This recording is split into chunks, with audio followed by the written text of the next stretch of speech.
যে আমার বাইকটা চুরি হয়েছে, আমি পুলিশের কাছে একটা মানে আবেদন করি যে যেটা চুরি করছিল তা টাইনারে মানে ধরিয়া মানে শাস্তি দেওয়া হবে, যখন তদন্ত করা হবে।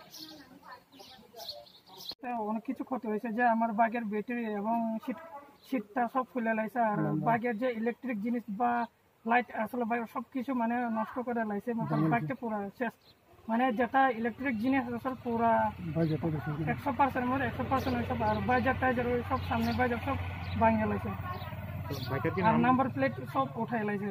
নাম্বার প্লেট তো নাই, নাম্বার প্লেট নাই। আচ্ছা, আপনার বাইকের নম্বরটা কি? আমার বাইকের নাম হলো TR01 N9588। কি হয়েছিল ঘটনা?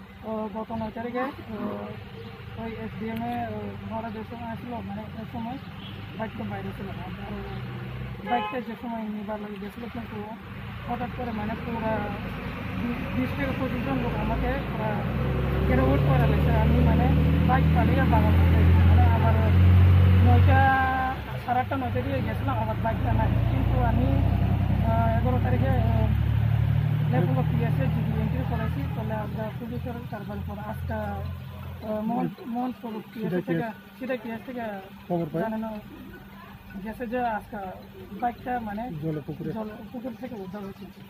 মানে মোহনপুর এসডিএম সামনে থেকে তোমার বাইক চুরি গেছে? মোহনপুর এসডিএম সামনে থেকে চুরি গেছে।